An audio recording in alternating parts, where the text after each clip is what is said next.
तत्पश्चात जब गर्भ से बाहर आए तो पैदा होते ही रोए नहीं, राम राम बोले। इसलिए उनका एक नाम राम बोला भी हुआ, राम बोला। 32 दांत तुलसीदास जी के मुख में विद्यमान थे। उनकी अवस्था 5 वर्ष बच्चे जैसी थी। ये जीवनी में आपने पढ़ा होगा, और नहीं पढ़ा होगा तो शायद इस समय की बात मैं नहीं कर सकता कि हो कि ना हो,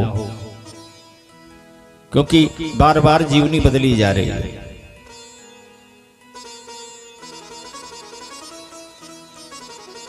कुछ समय के बाद उनकी मां की मृत्यु हुई, पिता की भी मृत्यु हो गई। अब ये अनाथ बालक इधर उधर भटकने लगा। पार्वती मैया वेश बदलकर इसको भोजन दे जाती थी। एक चुनिया नाम दासी ने ले जाकर के इनको रखा, वो भी मर गई। गांव वालों ने तो गांव में तुलसीदास जी को घुसने नहीं दिया। ये बड़ा अभागा बालक है, जो इसकी मदद करता है, जो इसकी सेवा करता है, वही मर जाता है। गांव वालों के मन में ये भ्रम व्याप्त हो गया। एक दिन उसी गांव में नरिहर दास जी आए। नरिहर दास जी का आश्रम थोड़ा राजापुर गांव से आज भी थोड़ा दूर पर है, 3-4 किलोमीटर दूर। बाराह क्षेत्र बोलते हैं, शुकर क्षेत्र। आज भी वहां बाराही देवी विद्यमान है और नरिहर दास जी का आश्रम है। वहां घाघरा और सरयू का संगम है, आज भी वो स्थल है। हम तो कथा करके आए। नरिहर दास जी का आश्रम था। नरिहर दास जी बीच बीच में आते जाते रहते थे, क्षेत्र में भ्रमण करते रहते थे। एक दिन राजापुर गांव में आए तो इस बालक को इधर उधर भटकते हुए देखा। कोई गांव में घुसने नहीं दे रहा था। महाराज नरिहर दास को दया आई, तुलसीदास जी को लेकर अपने आश्रम में चले गए। आश्रम में ले जाकर अध्ययन कराने लगे, विद्या अध्ययन कराया और राम कथा सुनाई। तुलसीदास जी ने स्वयं रामचरितमानस में इसका संकेत किया है। जो लोग रामायण पढ़ते होंगे जानते होंगे। तुलसीदास जी ने कहा है कि प्रथम मैं गुरु सन सुनी, कथा जो सुकर खेत।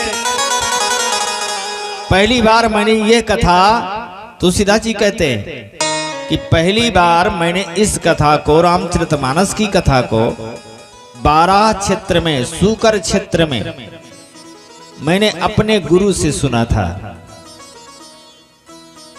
लेकिन शब्द देखो, ध्यान देना शब्द पर।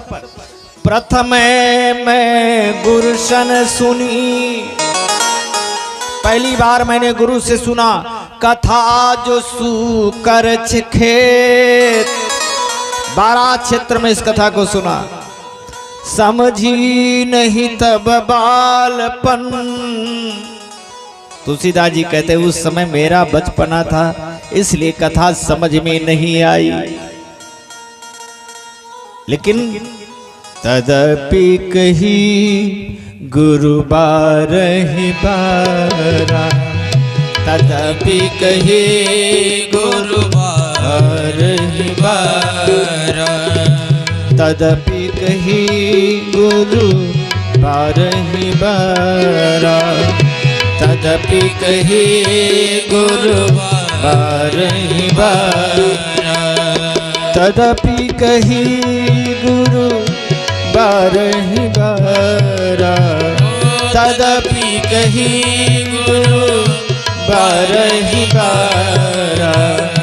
समझ परी कछु मति अनुसारा, समझ परी कछु मति अनुसारा, समझ परी कछु मति अनुसारा, समझ परी कछु मति अनुसारा।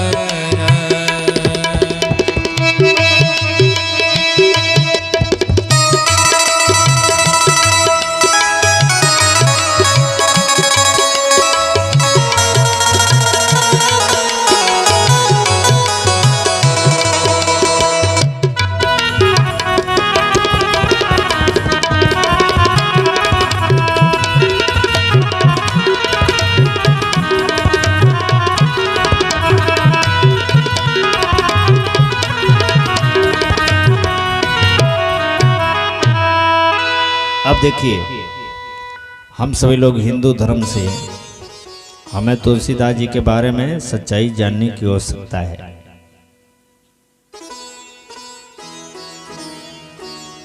समझ परी कछुमत अनुसारा। तुलसीदास जी कहते हैं कि भाई इस कथा को गुरु जी ने मुझे बार बार सुनाया।